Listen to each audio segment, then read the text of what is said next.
मैं Nivedita Daripa PGT physics GM+2 high school Ramgarh. आज मैं क्लास 12 साइंस का जो पहला यूनिट है इलेक्ट्रोस्टैटिक्स, उसका जो टॉपिक है Gauss's law and its application पर चर्चा करूंगी। पिछले वीडियो में मैंने आपको गॉसेस लॉ के जो 2 एप्लीकेशन बताए थे और ये है तीसरा एप्लीकेशन जिस पर आज हम लोग चर्चा करेंगे।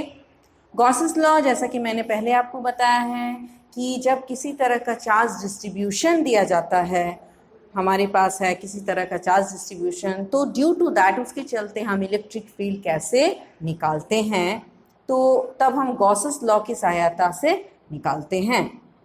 तो इसके पहले हम लोगों ने linear charge distribution, surface charge distribution दोनों पर चर्चा किए थे।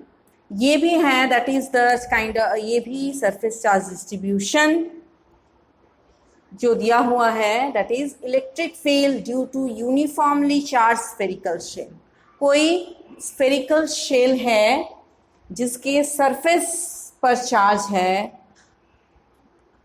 तो सरफेस पर चार्ज यूनिफॉर्मली डिस्ट्रीब्यूटेड है, तो उसके चलते हम इलेक्ट्रिक फील्ड कैसे निकालेंगे।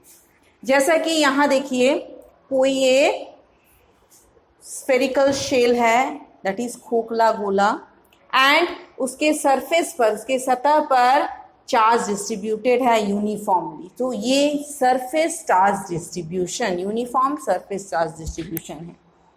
इसके पहले हम लोगों ने जो इनफाइनाइट चार्ज शीट जो डिस्कस किया था वो भी सरफेस चार्ज डिस्ट्रीब्यूशन ही था, तो ये भी एक तरह का सरफेस चार्ज डिस्ट्रीब्यूशन है। तो इस पर हम लोग 3 केस ले लेते हैं, 3 पॉइंट ले लेते हैं। पहला है at a point outside the shell, shell के बाहर कोई पॉइंट लिए। At a point on the surface of the shell, shell की सतह पर कोई पॉइंट पर हम लोग को निकालना इलेक्ट्रिक फील्ड।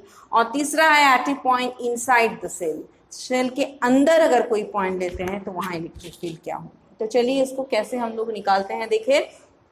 तो पहला जो केस है at a point outside the shell, shell के बाहर हम लोगों ने कोई पॉइंट यहाँ पर पी लिया है, ठीक है, जो कि r दूरी पर है, और इस सेल का जो रेडियस है, गोला खोखला गोला का जो रेडियस है कैपिटल R डिनोट कर रहे हैं, और पॉइंट P की दूरी है स्मॉल r। तो एट पॉइंट P जो इलेक्ट्रिक फील्ड हम लोग को कैलकुलेट करना है, तो जैसे कि गॉसेस थ्योरम हम लोग जब लगाते हैं तो वहाँ पर पहले हम लोगों को क्या करना होगा, एक गॉसियन सरफेस ड्रॉ करना होगा। तो चलिए गॉसियन सरफेस ड्रॉ करेंगे। तो गॉसियन सरफेस हम लोग कैसे ड्रॉ करते हैं कि at all point on the surface electric field should be uniform. Gaussian surface पे के हर एक पॉइंट पर इलेक्ट्रिक फील्ड यूनिफॉर्म होना चाहिए। तो एक हम लोग गॉसियन सरफेस ड्रॉ किए हैं, it is an another sphere which is passing through the point P, given point P। क्योंकि यहाँ स्फीयर किए हैं अकॉर्डिंग टू सिमेट्री। देखिए ये स्फेरिकल है आपका चार्ज सेल, तो ये गॉसियन सरफेस भी स्फेरिकल ही होगा, क्योंकि O से आपको ये पॉइंट, हर एक point on the Gaussian surface क्या होगा, इक्विडिस्टेंट है। तो इसका मतलब है कि दैट स्फीयर से भी ये इक्विडिस्टेंस है हर एक पॉइंट, तो ये आपका हर एक पॉइंट पर इलेक्ट्रिक फील्ड सेम होगा, ठीक है। तो एट पॉइंट P हम लोग पहले क्या करते हैं कि हम लोग यहाँ पर कोई स्मॉल एलिमेंट्री एरिया ले लिए ds। तो ds का डायरेक्शन क्या होता है, परपेंडिकुलरली आउटवर्ड, तो ये हो गया ds का डायरेक्शन। और electric field at point P, तो इलेक्ट्रिक फील्ड भी क्या होगा, आउटवर्ड डायरेक्शन में होगा, ये ds के अलोंग ही होगा, ds के डायरेक्शन में, मतलब E और ds एक ही डायरेक्शन में है। तो यहाँ जैसे सरफेस चार्ज डिस्ट्रीब्यूशन है, तो यहाँ हम सिग्मा को मान लेते हैं सरफेस चार्ज डेंसिटी, जो कि डिस्क्राइब करता है क्या, charge per unit area.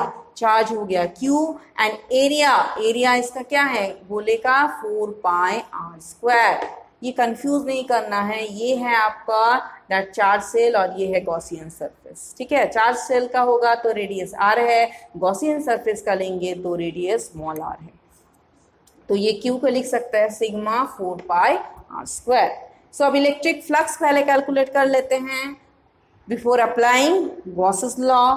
Electric flux क्या है, close integral of E dot ds तो E D S cos 0 degree angle है, यहाँ दोनों एक ही डायरेक्शन में है।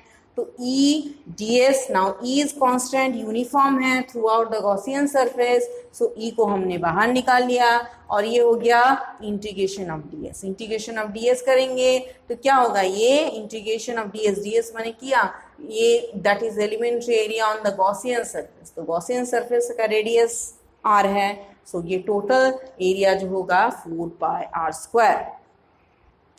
अब गॉसेस लॉ को अप्लाई करते हैं, phi equals to q by epsilon naught. So phi का वैल्यू हम लोगों ने यहाँ से सब्स्टिट्यूट किया and q by epsilon naught. So electric field is 1/4 pi epsilon naught q by R square.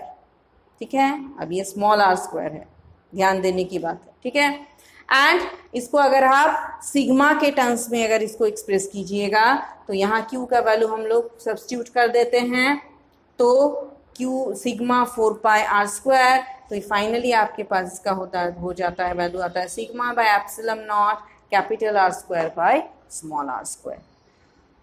ये तो हो गया that is point outside the spherical shell. अब अगर हम लोग ले at a point on the spherical shell, अगर स्फेरिकल शेल के ऊपर ही वो पॉइंट हो, तो जैसे कि यहाँ ये केस है, तो यहाँ पर देखिए अब स्मॉल आर और कैपिटल आर मतलब दोनों एक हो गए, एक ले रहे हैं। क्यों? क्योंकि यहाँ पर अगर पॉइंट P जो है ये that is lying on the surface, इसी सरफेस पर ही ये लाई कर रहा है पॉइंट P। तो अब जो होगा गॉसियन सरफेस अगर हम ड्रॉ करेंगे तो यहाँ क्या हो जाएगा, that Gaussian surface will be the charge shell itself, मतलब ये चार्ज शेल जो है यही अब गॉसियन सरफेस बन जाएगा। ठीक है, तो अब ये यहाँ पर इसलिए small R equal to capital R, P point जो दूरी यहाँ पर स्मॉल आर दिखाया था हम लोगों ने, ये अब रेडियस के बराबर हो गई।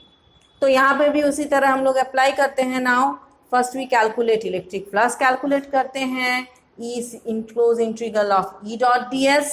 सो E D S cos 0 degree, यहाँ पे भी हम लोगों ने जो डी एस एलिमेंट्री एरिया देखिए लिया है, तो डी एस का डायरेक्शन एंड इलेक्ट्रिक फील्ड का डायरेक्शन एट दैट पॉइंट वहाँ दोनों एक ही डायरेक्शन में होगा, तो ये cos 0 degree. Then electric is uniform, so हम लोग इलेक्ट्रिक फील्ड को बाहर निकाल लेते हैं और डी एस को इंटीग्रेट किए, तो ये हो गया 4 पाई आर स्क्वायर, यहाँ पे कैपिटल आर स्क्वायर।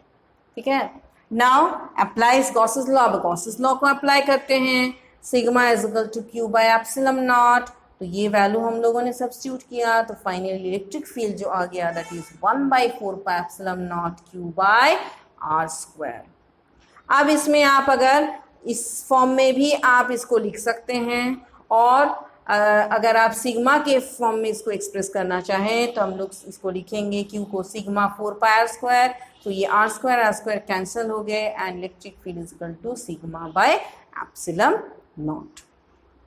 So ये हो गया that is on the at a point on the surface of the shell.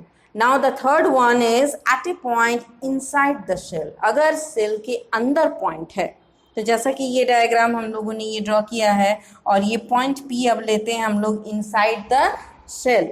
अब जैसा कि हम लोग गॉसियन सरफेस पिछले 2 केसेस में हम लोगों ने ड्रॉ किया था, उसी तरह इसके अंदर हम लोगों ने स्फेरिकल गॉसियन सरफेस ड्रॉ किया है, जिसका डिस्टेंस है r। अब है कि यहाँ पर ध्यान देने की बात है, देखिए कि अब ये जो गॉसियन सरफेस है, here the Gaussian surface encloses no charge. यहाँ गॉसियन सरफेस, क्योंकि चार्ज तो स्फेरिकल शेल के ऊपर है, मतलब इस गॉसियन सरफेस के बाहर है, गॉसियन सरफेस किसी चार्ज को एनक्लोज नहीं कर रहा है।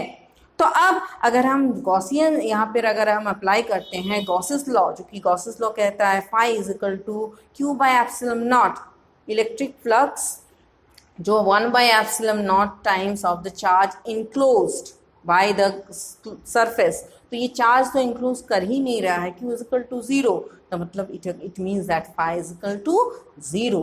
अब phi 0 मीन्स phi का वैल्यू होता है, हम लोग लिखते हैं जो formula E dot D S, vector E dot D S is equal to 0। अब obviously D S can't be 0, जो एरिया है वो 0 तो हो नहीं सकता, तो इलेक्ट्रिक फील्ड इज 0। इसका मतलब है कि अगर हम इसके अंदर कोई पॉइंट लें तो इलेक्ट्रिक फील्ड वहाँ क्या होगा, 0 होगा। तो ये 3 केस था स्फेरिकल शेल का, चार्ज स्फेरिकल शेल। इसको आप थोड़ा एक बार देखिए, और तीनों ही एप्लीकेशन आपके एग्ज़ाम के लिए इम्पॉर्टेंट है। इसको थोड़ा सा आप अपने बुक में इसको ध्यान दे के देखिए, थोड़ा पढ़िए, और अगले वीडियो में मैं आपके पास कुछ नया टॉपिक लेके आऊँगी।